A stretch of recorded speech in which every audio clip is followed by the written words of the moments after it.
아멘. 예수님께서 이 땅에 오셔서 공생의 기간에 하신 사역이 크게 세 가지입니다. 하나는 가르치시는 사역. 가르침의 결론은 뭐냐? 내가 하나님의 아들이다 하는 것을 가르치시는 거죠. 그 다음에 전파하시는 사역. 하나님 나라가 있다 하는 것을 전파하시고, 그 다음에 고치시는 사역. 많은 병자들을 고치시는 사역을 하셨죠. 오늘 또 본문에 보니까 계속해서 많은 각종 병든 자들을 고치는 사역이 나오죠.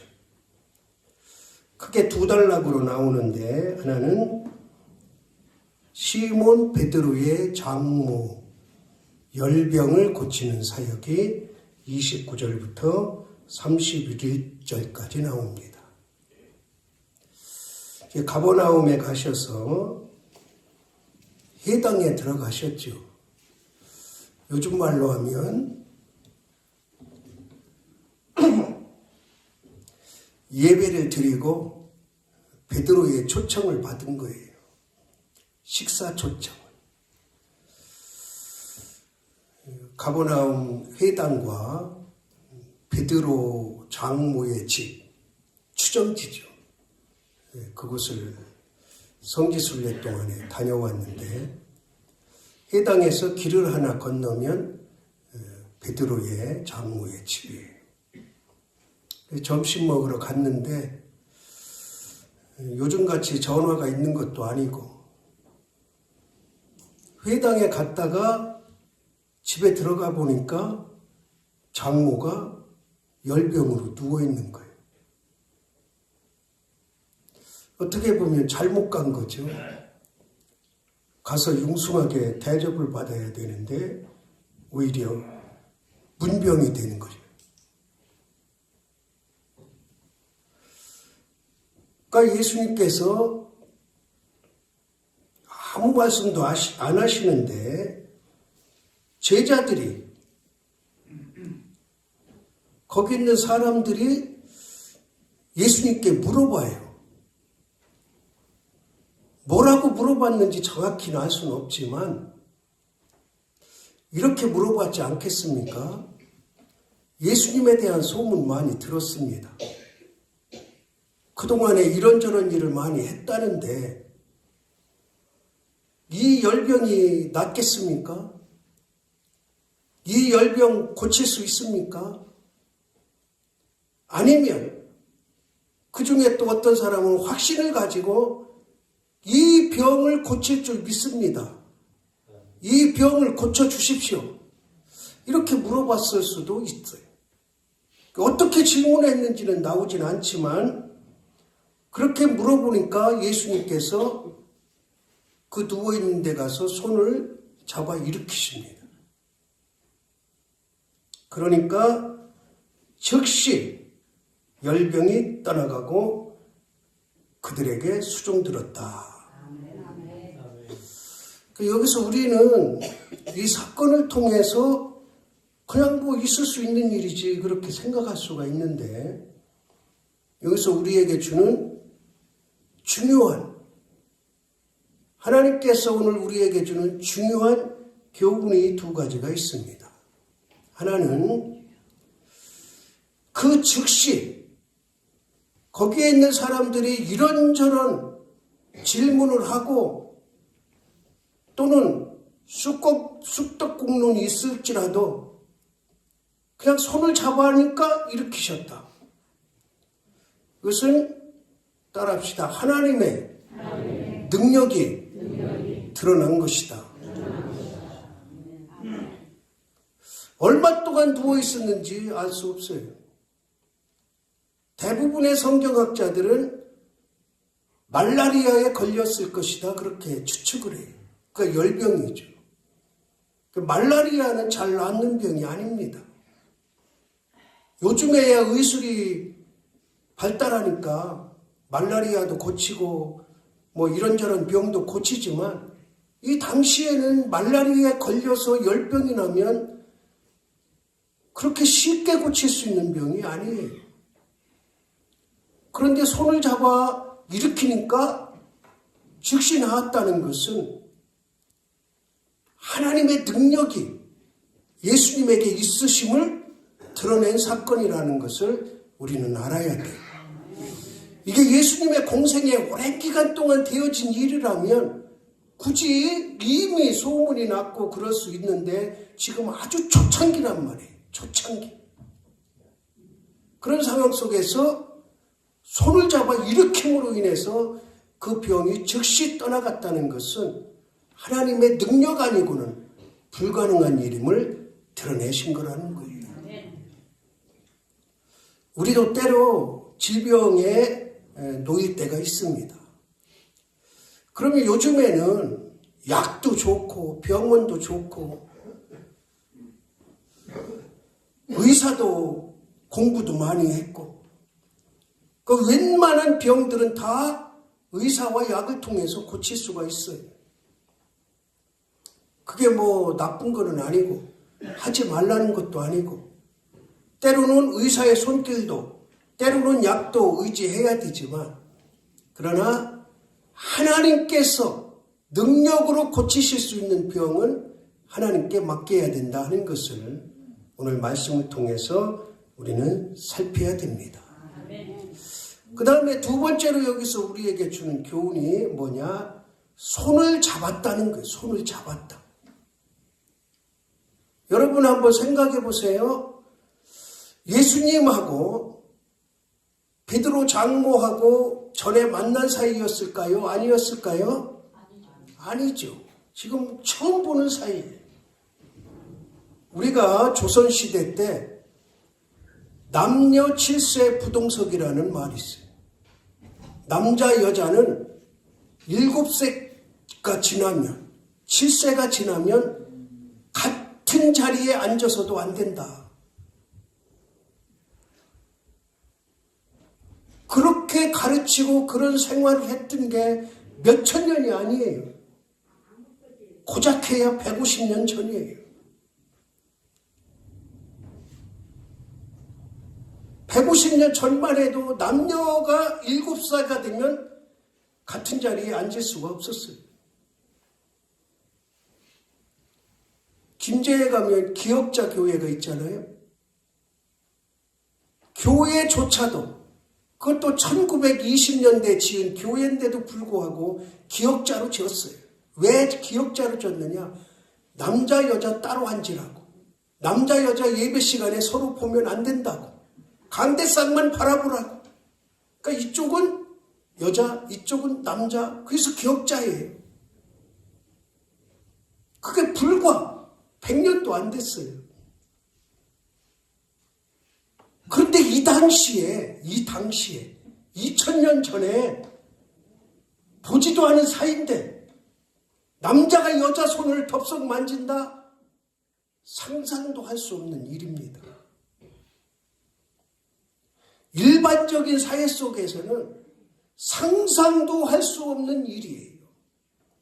남자가 여자 손을 만지는 것도 그렇지만 또 한 가지, 이 당시 여자는 숫자에 들지도 않아요. 여기 여자분들 어쩔 수 없지만 성경의 역사가 그래요. 그 남자가 마음대로 여자를 손을 잡고, 그런데 예수님은 양해를 구하지 않아요. 내가 지금 손을 잡고 일으킬 테니까 양님 이해하세요. 보니까 나가서 바로 손을 잡고 일으키셨다. 이것은 무엇을 의미합니까? 하나님을 믿는 믿음 안에는 불필요한 전통이나 습관이 필요 없다는 것을 말씀하시는 거예요. 제가 예배 시작 전에 제사 말씀드렸잖아요. 정말로 불필요한 습성이, 습관, 풍습이고. 그러니까 예수님께서는 2000년 전에 이미 이런 불필요한 풍습이나 습관을 제하여 버리려고 그냥 말씀하셔도 일어났을 것이고, 베드로야 네가 가서 장모 손에 얹어라. 그럼 내가 기도하마. 그래도 나섰을 것이고, 그냥 그 자리에서 말씀만 선포하셨어도 그 장모는 열병이 떠나갑니다. 그럼에도 불구하고 그 자리까지 가서 손을 잡아 일으키신 것은 불필요한 풍습과 습관을 제하여 버려라 하는 안목의 말씀이 담겨져 있습니다. 우리 삶 가운데 하나님의 자녀로서 지켜나가야 할 이 믿음의 모습이 전통적인 습관이나 풍습에 의해서 제재받는 경우가 얼마나 많은지 알 수가 없어요. 내가 교회 가야 되는데 이런 것 때문에 망설여지고, 저런 것 때문에 망설여지고, 내가 일을 해야 되는데 이런 것 때문에 망설여지고, 저런 것 때문에 망설여지고, 우리 가운데 나도 모르게 튀어나오는 풍습과 습관이 잘못된 모습들이 있음을 우리는 알아야 됩니다. 그런 것을 오늘 이 말씀을 통해서 하나하나 물리쳐 나가기를 주님의 이름으로 바랍니다. 그 다음에 32절부터 34절에 보니까 이제 두 번째 사건이 나와요. 지금 앞에 사건하고는 전혀 별개의 사건. 저물 때에 모든 병자와 귀신 들린 자를 예수께 데려왔다. 자, 이 말씀을 이렇게 연결해서 보면 점심 때 점심을 병을 고쳐주고 맛있게 먹고 나왔을 거 아니에요? 뭐 맛있게 먹어봐야 빵 몇 조각이겠지만. 그리고 어디 있는지는 모르지만 그 장모님 집인지 또 다른 곳으로 이동했는지는 모르지만 저녁 때 되니까 온 동네가 병자들로 꽉 찬 거예요. 그 집 앞에. 이 문구를 연결해 보면 계속 베드로 장모 집에 있었음을 우리는 살필 수가 있는데, 해질 때가 되니까 온 병자들이 그 문 앞에 모여 있었다. 그런데 거기에 보니까 각종 병이 든 많은 사람을 고치셨는데 귀신을 내쫓았어요. 우리 앞에서도 귀신에 대해서 우리가 배웠잖아요. 귀신이 떠나가는 유일한 길은 예수 그리스도 이름밖에 없다. 그러니까 이제 귀신을 내쫓았는데 여기서는 우리가 주목해야 될 일이 뭐냐면, 따라합시다. 귀신이 자기를 알므로 그 말하는 것을 허락지 아니하시니라. 자, 여기 중요한 메시지가 있어요. 지금 제자들도 12제자가 지금 다 선택된 상황이 아니에요. 지금 여기 제자 누구 있냐면 베드로와 그 동생 안드레, 그리고 야고보와 그 동생 요한복음과 요한 1, 2, 3서와 요한계시록을 쓴 요한. 이렇게 4명의 제자가 있고 얼마나 많은 사람들이 모였는지 알 수가 없는 상황. 그런데 그 중에 그 누구도 예수님이 하나님의 아들임을 아는 사람은 단 한 사람도 없어요. 이미 제자들을 앞에서 귀신 들린 사람이 당신은 하나님의 거룩한 자입니다, 이렇게 선언했음에도 불구하고 이 제자들은 아직 예수님이 하나님의 아들인지 모릅니다. 그런데 오늘 말씀해 보니까 귀신이 자기를 알므로, 그러니까 귀신의 능력이 얼마나 대단한가를 알 수가 있어요. 앞절에서도 말씀드렸지만 귀신의 능력은 사람의 머리로 상상할 수 없을 정도로 능력이 많아요. 그러니까 간혹 귀신이 하는 일 중에 조상을 불러내잖아요. 조상. 우리 여러분들 점집이나 이렇게 굿 같은 거 할 때 보면 조상을 불러내잖아요. 근데 그거를 보고 사람들은 조상 귀신이 있다고 그러는데 아니에요. 그 귀신의 능력으로 하는 일이에요. 귀신이 그만큼 능력이 강한 거예요. 그러니까 오늘도 보니까 예수님이 누구신지를 귀신은 정확히 알아요. 예수님은 누구신지를 하나님의 아들이신지를. 그렇다면 여기서 우리가 한 가지 생각할까 했어요. 대부분의 사람들은 자기의 잘난 모습, 또 훌륭한 모습, 자기가 남들보다 잘하는 모습을 드러내기를 원하잖아요. 그렇지 않아요? 우리 우편함에 일주일에 한 번인지 2주에 한 번인지 충남 도정이라는 책이 와요. 그만한 신문. 여러분 가정에도 다 오나요? 이게 이제 충청남도 가정에 다 보내는가 봐요. 거기 보면은 볼 거는 단 한 가지도 없습니다. 아무 볼 가치가 없어요. 그냥 자기가 잘하는 거, 충남도지사가 잘한다는 거 자랑하는 거예요. 그런데 우리에게 유익되는 거는 아무것도 없어요.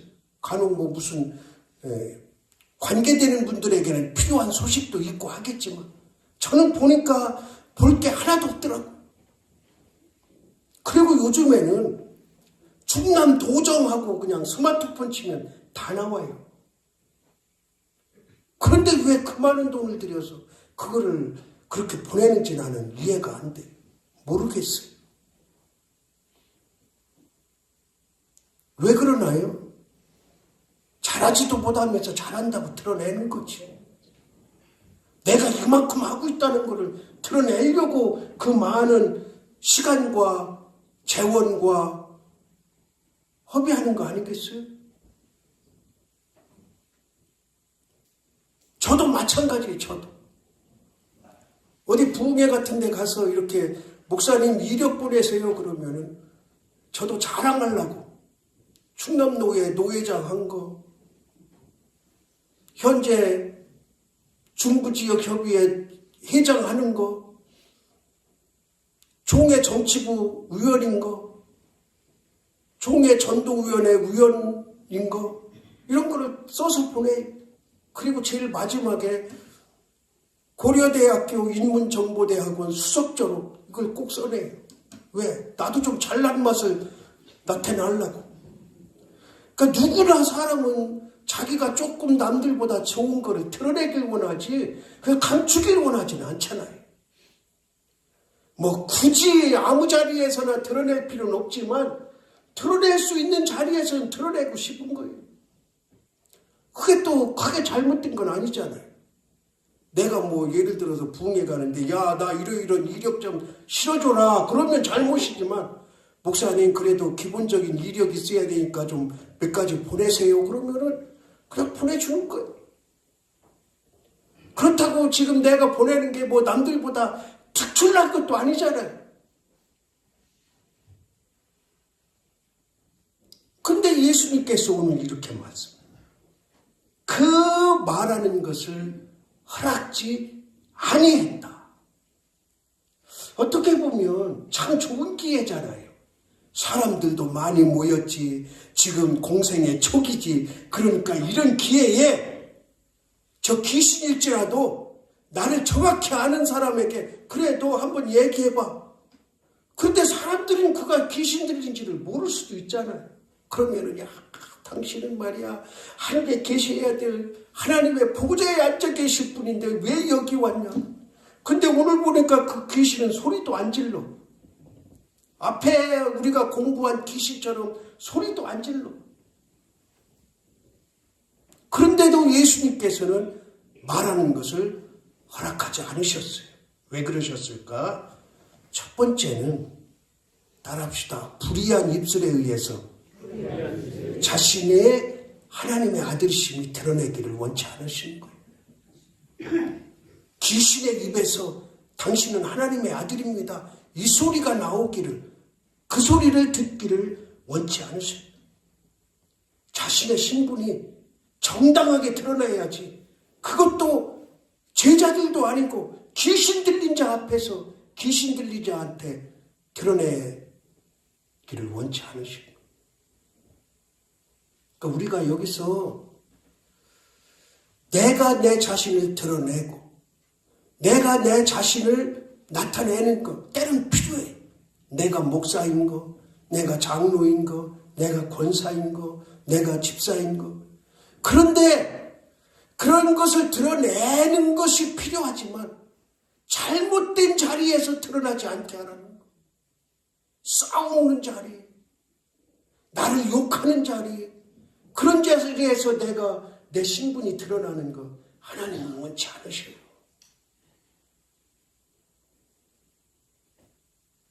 여러분이 주변 사람들 또는 지난 설의 일가 친척들과